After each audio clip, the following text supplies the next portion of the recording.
بسم الله والصلاة والسلام على رسول الله. ازيكم جميعا؟ يا رب تكونوا بخير وعلى خير. ان شاء الله النهاردة هنعمل مع بعض الحواوشي بكل اسراره وبكل تكاته، حاجة كده من الاخر. هنعمل مع بعض العجينة بتاعت العيش، وهنعمل عجينة اللحمة. بصراحة حاجة طعمة جدا جدا جدا ولذيذة، وحاجة موفرة كمان، وكفاية ان هي من ايديكي من في قلب البيت. يا ريت لو كنت اول مرة تشوفي القناة تشتركي وتفعلي الجرس علشان يوصلك كل جديد، وما تنسيش تعملي لي لايك وشير. معانا نص كيلو لحمة وقصاده نص كيلو بصل. لازم تكون كمية اللحمة قد كمية البصل بالظبط. تمام. ومعانا هنا 3 قرون فلفل أخضر، ومعانا معلقة هريسة أو فلفل أحمر لو موجود عندك، أو هريسة باردة. تمام. عايزة بقى فلفل يكون حار، بتزودي على الفلفل أو بتحطي معلقة شطة. تمام كده. ومعانا هنا ليا هنا حوالي 100 جرام ليا ضاني. تمام. مفيش عندك الليا ضاني بتحطي يعني ماهيش عندك، بتخلي الجزار بيفرم لك حوالي من 100 جرام سمين على اللحمه، او بت آه، او بتحطي معلقه سمنه بلدي، بتدي لها تست رائع جدا يعني. معانا هنا التوابل: ملح وفلفل اسود، ومعانا كمون وكزبره ناشفه، ومعانا بهارات لحمه، ومعانا كمان هنا في البهارات اسمها ايه، حبه مخرج كده الصوت هيروح يعني. والله والله. ومعانا قرفه، ومعانا اللي هو حبهان مطحون، ولو في بابريكا. تمام. دول بقى اختياري. دي معلقه واحده دقيق. تمام. وربع معلقه بيكنج باودر عشان تعمل لنا هشاشه كده حلوه في اللحمه. تمام. وهي اختياري، عايزه تحطيها حطيها، ما تحطهاش ما تحطهاش. معلقه الدقيق ليه بقى؟ معلقه الدقيق علشان الميه اللي هتنزل من البصله، المعلقه الدقيق تشربها، ما تخليش العجينه تكون ميه، يعني تبقى فيها ميه. تقولوا لي مثلا احنا هنعصر البصل زي ما ناس كتير بتحب ان هي تعصر البصل. هقول لك لا، لان ميه البصل هي اللي بتدي طعم للحمه. فاحنا هنحط معلقه الدقيق، هتمتص مننا الميه بتاعت البصله دي، وفي نفس الوقت اللحمه هتطعم. ومعانا البيكنج باودر زي ما قلت هيعمل لنا هشاشه في اللحمه.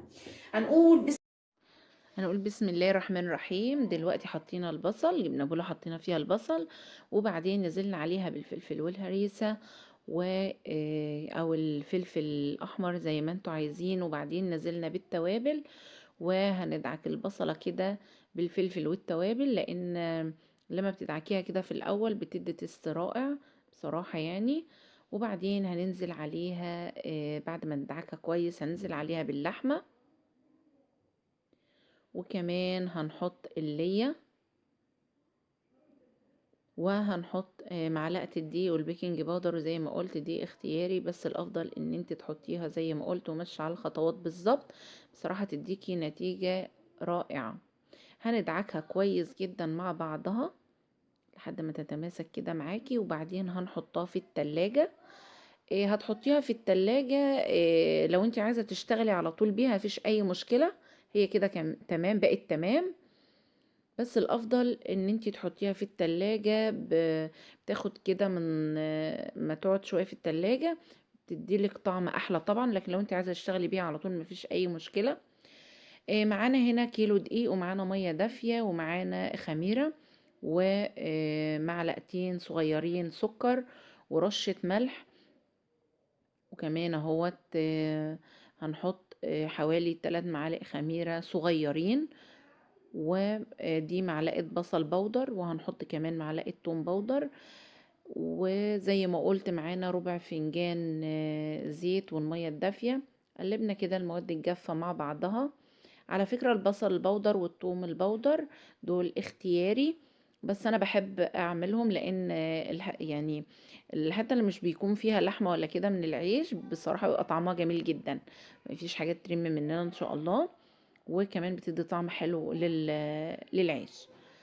قلبنا المواد الجافة مع بعض، وكده بدأنا وحطينا الزيت كمان، وبدأنا دلوقتي ان احنا نحط المية الدافية ونعجن بقى لحد ما العجينة تلم معانا. زي ما انتوا شايفين كده، شايفين العجينة لسه بتلزق، انا عايزاها كده. لما توصل للمرحلة دي بتكون بتلزق في ايدك كده، بنحط لها حوالي معلقتين زيت كبار تاني، وبنلم العجينة بيهم وندخلهم في العجينة كويس. نعجنهم بيهم كده وندخلهم في العجينة كويس ونلمهم، نلم العجينة بيهم زي ما انتوا شايفين كده.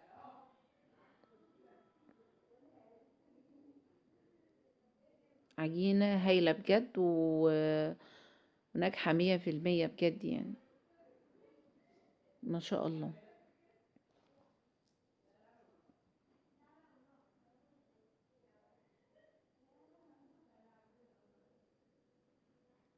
هي تمام خلاص كده، هنسيبها بقى في مكان دافي، هنغطيها ونسيبها في مكان دافي لحد ما تخمر.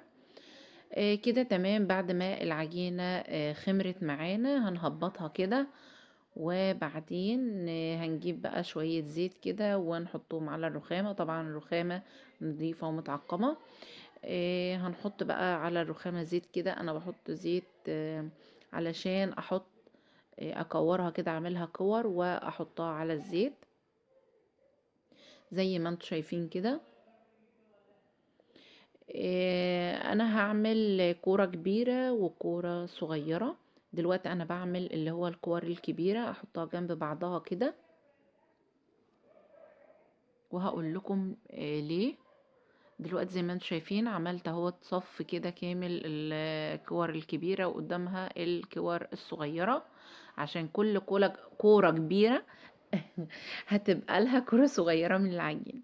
دلوقتي خدنا اول كرة من العجين وبدأنا ان احنا نفردها على نقطة زيت كده، حطينا نقطة زيت على الرخام وبدأنا ان احنا نفردها زي ما انتم شايفين.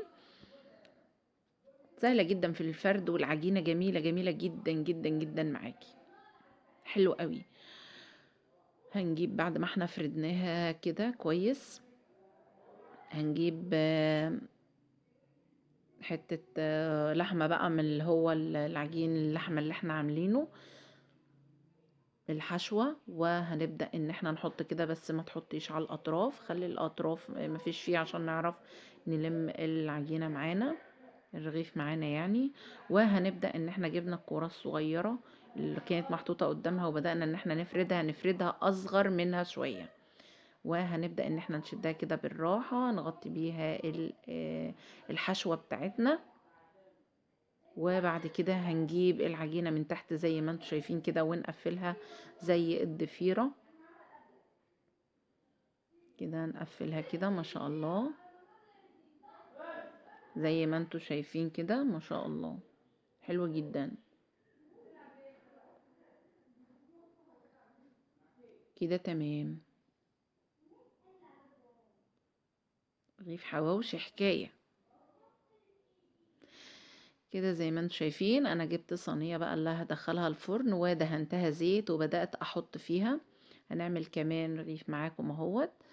اهو جبت الرغيف برضو اللي هي القطعة الكبيرة وبدأت ان انا افردها زي ما انتوا شايفين كده. افضل زي ما انا بعمل، بفرد الاول حتة بحتة كده على ايدي علشان ما اقعدش احط على العجينة وافرد على العجينة فترق مني قوي. زي ما انتوا شايفين كده، واحط واسيب برضو الطروف بدون ما احط عليها.